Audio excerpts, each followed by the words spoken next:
ትመለሳለህ አትመለስም? አንተ ወደ አይምሮ ትመለሳለህ አትመለስም? አሁን እኔ የምልህን ነገር እናንተ ጊዜ አጥተዋል።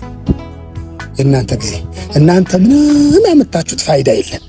ባለትዳርን ወንድ የራስሽ ለማድረግ የለፋሽበትን ልፋት እኔ በ3 ቀን ጨዋታውን ተጫውቼ አሸንፌሻለሁ። ጋይስ እጅግ በጣም የሚያስደነግጥ ነገር ተሰምቷል። አብርሃም በድንገት እንደተሰወረባቸውና ሩታም ኤፍሬምም ከፍተኛ ጭንቀት ውስጥ እንደወደቁ ሰምቻለሁ ማለት ነው። ይሄ የሚጠበቅ ነገር ነው በነገራችን ላይ ማለት ነው። የራሳችሁን የግል ፍላጎት ለማሟላት ስትሉ ሩታም ሆናችሁ ኤፍሬም በዛም በኩል ያሉት እነ ቡዝዬም ሆነ እነ ዴብ እንዲሁም ሌሎችም ጭምር የራሳችሁን ፍላጎት ብቻ ለማሟላት ልጁ የገባበትን ከባድ ችግር ካለመረዳት እየፈጠራችሁበት ያለው ጫና ዛሬ ልጁን እንደዚህ አይነት ነገር ላይ እንዲደርስ አድርጎታል። እኔ ነገሮችን የምታዩበት መንገድ እጅግ በጣም ቀላል እንደሆነ ነው እየተረዳሁኝ ያለሁት ማለት ነው። የብዙ ሰው መጨረሻ መጥፎ ቢሆነው ከእንደዚህ አይነት ከትንንሽ ነገሮች የተነሳ ነው እና ይሄ ልጅ ታሟል፣ ምንም ጥርጥር የለውም። የልጁን መታመም ወይም ልጁ አሁን ላይ ያለበት ኮንዲሽን ጥሩ አለመሆኑን ማናችንም መካድ አንፈልግም። ግን እያንዳንዳችሁ ለራሳችሁ ምቾትና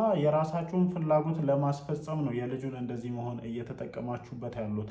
እኔ እንጃ የልጁ የጤና ሁኔታ እያሳሰበው ያለው ሰው በጣም ትንሽ ነው። ስለዚህ እዛ ያላችሁ ሰዎች ለዚህ ልጅ የምትፈይዱት መፍትሄ እጅግ በጣም ትንሽ ስለሆነ ጋሽዬም ይሁን ሌሎች ሰዎች በአስቸኳይ ወደ አዲስ አበባ ሄደው ይሄንን ነገር መስመር ማስያዝ አለባቸው ብዬ አስባለሁ። ምክንያቱም ከራሱ ጋር ያልሆነ ሰው ከቤት ወጥቶ በሚጠፋበት ሰዓት ምን አይነት ነገሮች ሊፈጠሩ እንደሚችሉ እየገባችሁ አይመስለኝም። አብርሃምን እያያችሁት እንደሆነ ከሆነ ወይም እኔ እዚህ እናንተ ቪዲዮ ቀርጻችሁ ስትለቁት እንደማየው ከሆነ ከራሱ ጋር አይደለም። ከራሱ ጋር ያልሆነ ሰው ደግሞ ሰው ከሱ ጋር ሳይሆን መንገድ ላይ ወጣ ማለት ምን አይነት ነገሮች ሊፈጠሩ እንደሚችሉ እየተረዳችሁ አይመስለኝም። ስለዚህ አንዴ የራሳችሁን ፍላጎት ለተወሰነ ጊዜ ረገብ አድርጉትና ስለ ልጁ ጤና ከምንም ነገር በላይ ተጨነቁ። ሁላችሁንም ነው የምለው ይሄንን ነገር ማለት ነው።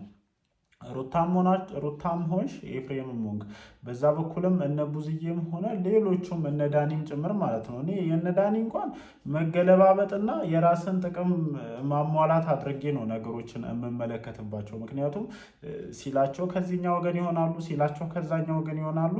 ያው የከተማ ልጆች ናቸው፣ ይመቻቸው። የራሳቸውን አየር እያበሰሉ እንደሆነ ምናምን ነው እንደኔ የምረዳውና ይሄ ልጅ ያለበት ሁኔታ ጥሩ አይደለም። በዛ ላይ ዛሬ ጭራሽ ከቤት ወጥቶ እንደጠፋባቸው ሰምቻለሁኝና ያገኙት እማቀው ነገር የለም። ግን ዛሬ ጠዋት ላይ ተነስቶ መጥፋቱን ሰምቻለሁኝ።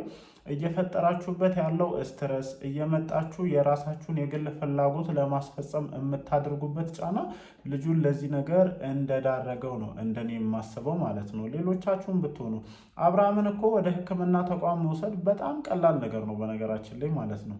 በጣም ተራ ነገር ነው። አሁን እናንተ የራሳችሁን ፍላጎት ማስፈጸም ስለምትፈልጉ መስማማት አቃታችሁ እንጂ ከምንም ነገር በላይ የአብርሃም ጤና ነው መቅደም ያለበት። ግን ማናችሁንም ስናይ ለአብርሃም ጤና የተጨነቃችሁ አትመስሉም። ታስመስላላችሁ። በእርግጥ ምናልባት የማስመሰልን ነገር ልታሳዩ ትችላላችሁ እንጂ የዚህ ልጅ ነገር ግድ የሰጠው ሰውና ተቆጥቶ እንደ ታላቅነቱ ማድረግ ያለበትን ነገር አድርጎ ይሄንን ልጅ ወደ ሕክምና ጣቢያ ወደ ጸበል ለመውሰድ እንቅስቃሴን እያደረገ ያለ ሰው የለም። ስለዚህ ሁላችሁም የየራሳችሁን ፍላጎት እያስፈጸማችሁ ነው ብዬ ነው የማስበው። ሌላው ነገር እኮ ይደርሳል። ይሄ ልጅ ወደ ራሱ ሲመለስ እናንተ የምታስቡት ምናልባትም ከሄርሜላ ጋር እንዲሆንላችሁ የምትፈልጉ ሰዎች ከሄርሜላ ጋርም ሊሆንላችሁ ይችላል። በዛ በኩልም ከሩታ ጋር እንዲሆንላችሁ የምትፈልጉ ሰዎች ከሩታ ጋር ሊሆንላችሁ ይችላል። ግን ከምንም ነገር በላይ የዚህ ልጅ ወደ ራሱ መመለስ ይቀድማል ብዬ አስባለሁ። ለማንኛውም አሁን ላይ እንደተሰወረባቸው እና እጅጉኑ ተጨናንቀውት እየፈለጉት እንደሆነ ሰምቻለሁ። ምን ላይ እንደደረሱ አላቅም። የደረሱበትን ነገር ደግሞ ከሰሞኑ መጥቼ ያሳውቃችኋለሁ ማለት ነው። ሰላም እንዴት ናችሁ የኔ ተወዳጅ ቤተሰቦች? ደህና ናችሁ ወይ? አለን እግዚአብሔር የተመሰገነ ይሁን። ያው ከሰሞኑ የተፈጠሩ ባሉ ጉዳዮች ላይ እየመጣን ሀሳባችንን እየሰጠን እንገኛለን። ግን በምንሰጠው ሀሳብ ልክ ነገሮች ተግባራዊ እየሆኑ እንዳልሆነ ነው እንደኔ እየተረዳው ያሉት። ስለዚህ አሁን ላይ ከየትኛውም ጊዜ በላይ ትልቅ የሆነ የቤተሰቡ አካል ወደ አዲስ አበባ ሄዶ በአስቸኳይ አብርሃምን ወደ ቡታጅራ መውሰድ ካለበት ወደ ቡታጅራ፣ ወደ ጸበል ቦታ መውሰድ ካለበት ወደ ጸበል ቦታ፣ ወደ ሕክምና ተቋም መውሰድ ካለበት ደግሞ ወደ ሕክምና ተቋም። ስለዚህ እነዛ ሰዎች ገመድ እዛ ያሉ ሰዎች ገመድ ከዚህና ከዛ ጫፍ ይዘው እኔ ነኝ ማሸንፈው አይነት ጨዋታ እየተጫወቱ ስለሆነ ከዚህ ነገር የጸዳ ሰው እኔ ጋሽዬ ነው ማለት የምችለው። ወደ አዲስ አበባ ሄደው በአስቸኳይ ይሄንን ነገር መፍትሄ መስጠት መቻል አለበት ብዬ አስባለሁኝ። ከዚህ በላይ ዝምታው አስፈላጊ ነው ብዬ አላስብም። ሌላ ጣጣን ነው ይዞ እየመጣ ያለው።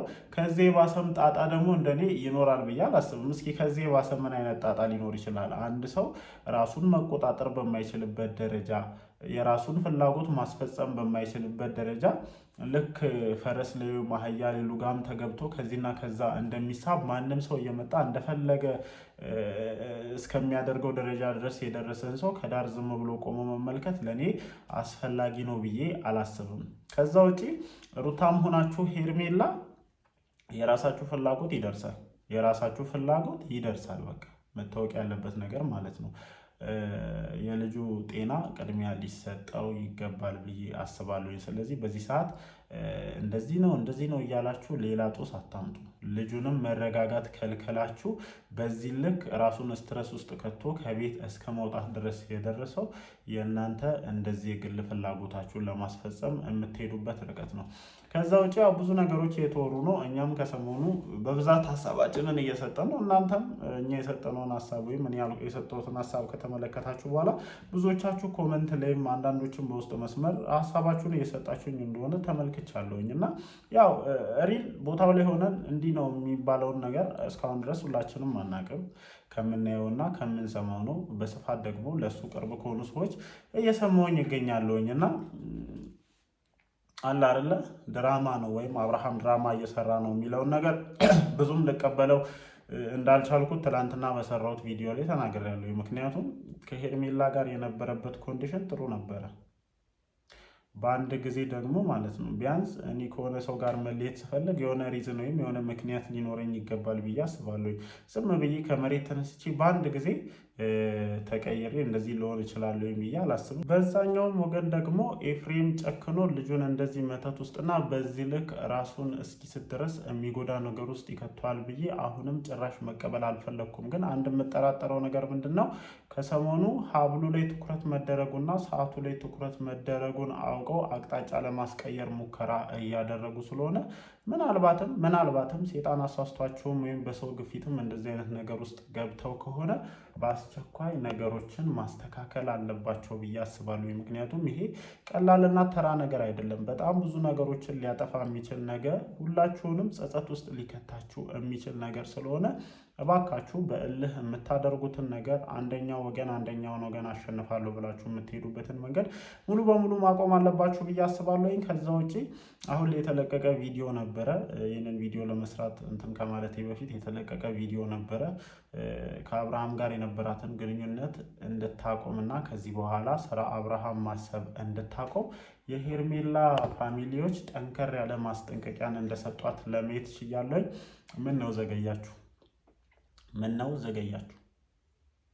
ድሮ ነበር ይሄንን ነገር ማድረግ የነበረባችሁ። የምሬ ነው የምላችሁ። ምክንያቱም አንደኛ ከስምም ጀምሮ ጥሩ ነገር አልነበረም። የአንድ ሰው ስህተት በጣም ብዙ ነገሮችን ነው ሊነካ የሚችለው እና ቤተሰብ የላትም ብዙ ነገር ተብሏል እኮ አይደለ? ስለዚህ በጣም ዘገያችሁ። ምናልባት ነገሮች የተስተካከሉ ሲመስላችሁ ዝም ብላችሁ ሊሆን ይችላል። ግን ዛሬ ያው በሚኪ በኩል ጠንከር ያለን ማስጠንቀቂያ ከሄርሜላ ፋሚሊ ለሄርሜላ እንደተሰጣት ሰምቻለሁ። ልጅቷ መስሜ ጥጥ ነው ብላ ነው እንግዲህ እስከዚህ ድረስ የተራመደችው። አሁንም ቢሆን በቀላሉ ከአብርሃም ሕይወት ትወጣለች ብዬ አላስብም። ብቻ ግን ያም ሆነ ይህ ከምንም ነገር በላይ የአብርሃም ሁኔታ መቅደም አለበት ብዬ አስባለሁ። ጋሺ ይህንን ነገር ተመልክተው እንግዲህ በአስቸኳይ አዲስ አበባ ድረስ ሄደው ነገሮችን መስመር እንደሚያስይዙና ይሄ ልጅ መታከም ካለበት ወደ ሕክምና ተቋም፣ ጸበል ቦታ መሄድ ካለበት ወደ ጸበል፣ ሌላ እምነት ከሆነ ወደ ሌላ የእምነት ቦታ ሄደው ነገሮችን መፍትሄ ይሰጣሉ ብዬ አስባለሁ። ያ የማይሆን ከሆነ ግን እዚያ ያሉ ሰዎች ገመዳቸውን እየተጓተቱ አደገኛ የሆነ ነገር ይደርሳል ብዬ አስባለሁ። ጀስት ይሄ የኔ ሀሳብ ነው። እናንተስ በዚህ ቪዲዮ ዙሪያ ምን አይነት ሀሳብ አላችሁ? ሀሳባችሁን ኮሜንት ሴክሽናችን ላይ ማስፈራችሁን አትርሱ። ወዳችኋለሁ። ይመቻችሁ።